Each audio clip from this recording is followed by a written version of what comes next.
But also China kind of needs to move in that direction because they've spent the last 20 years trying to get all this younger generation into college and get these more advanced degrees that are essentially subsidized by the government. But those people don't want to take a factory job making buttons. They want a job in something they feel they're qualified for, like higher tech stuff. And that's part of what's the unemployment crisis, because those jobs, the jobs did not catch up with the education.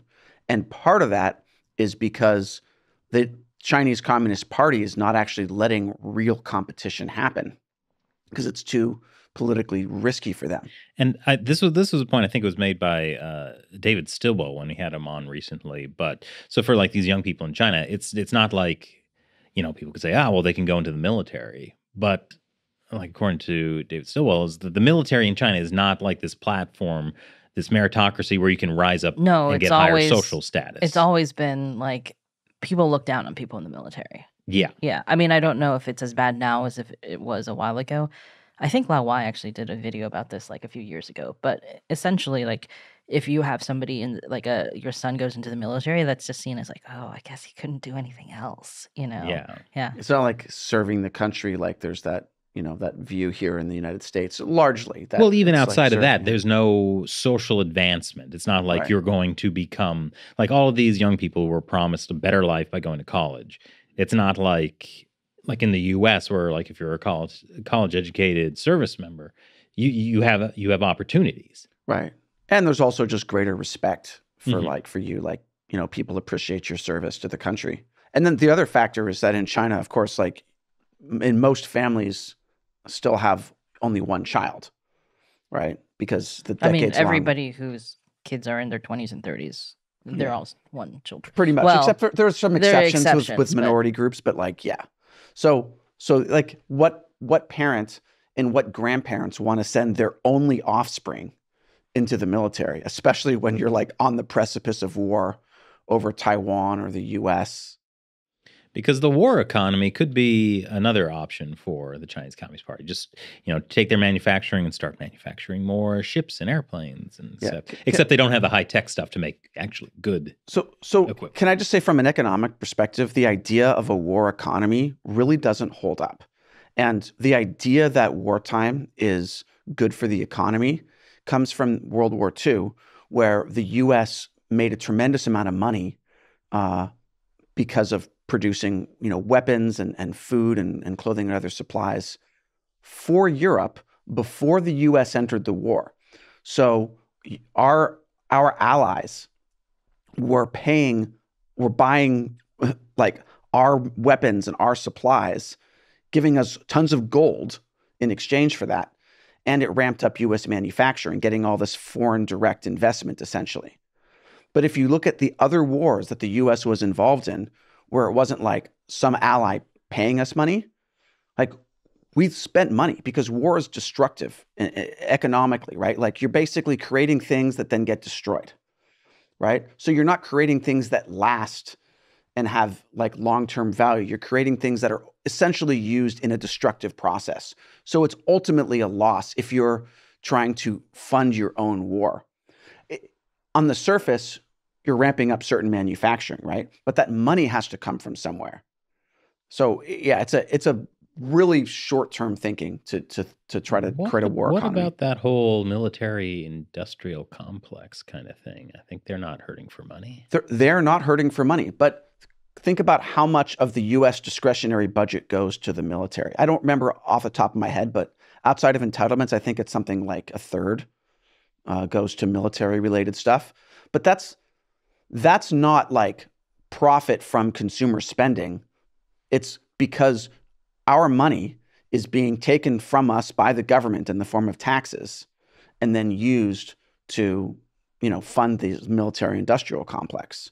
And I'm not saying that like it's bad to have a military, but that's where the money comes from, right? It's like people involved in profitable ventures and small businesses and jobs, middle-class people, their savings are being taken and used to fund this. So I don't think that's a creative process. I think it's ultimately a destructive process economically.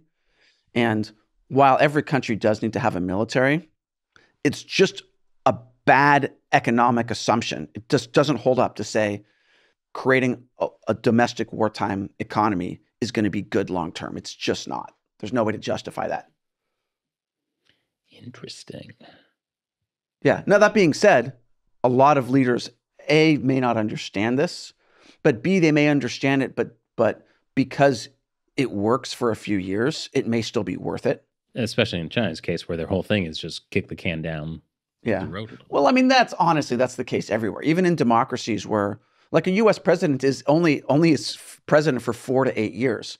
So you need to do really well in that period. And then after that, it's not really your problem as much. That's also the issue with CEOs. That's actually a lot of why we have the issue we have with foreign companies, U.S. companies in China, because it was a situation where, the CEO needs to show he makes a profit, increases business, so he gets his fat bonus and leaves. Right.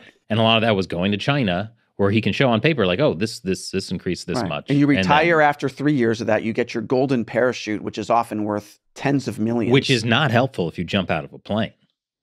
That's true. And then, China has stolen the company's IP and runs them out of business after that CEO has safely retired. Right. So, yeah. But not so safely jumped out of a plane. I forget where we were. Oh, yeah. Well, so China's trying to build this wartime economy.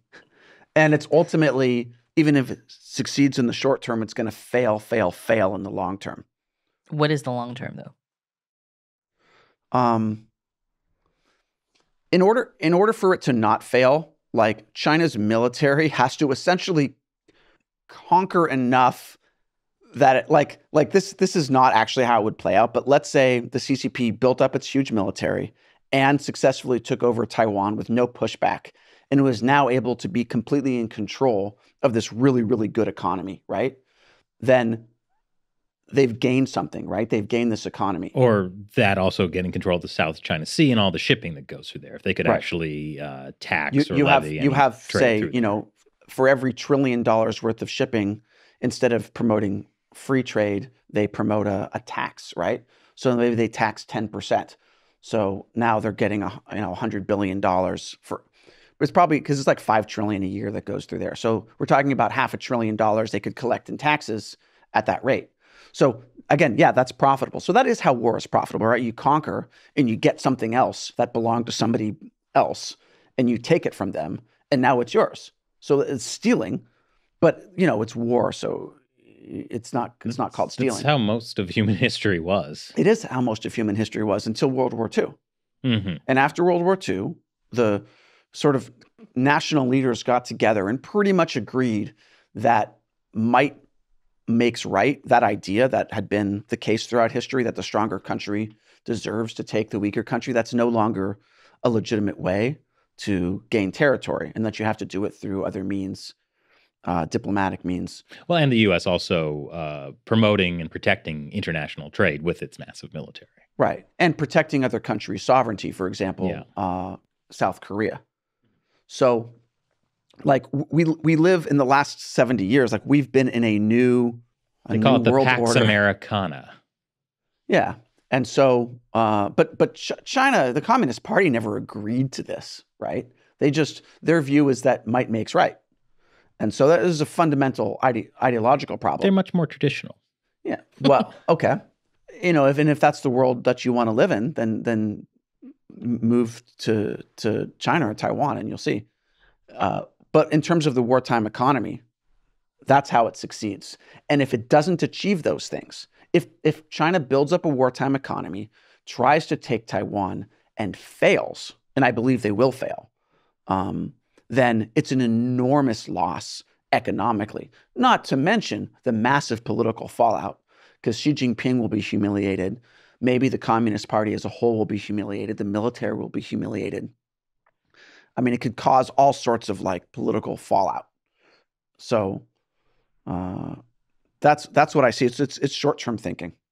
I think that's a very interesting point. You've given me an idea for another Deep Thoughts while gaming. I'll just say that much right now.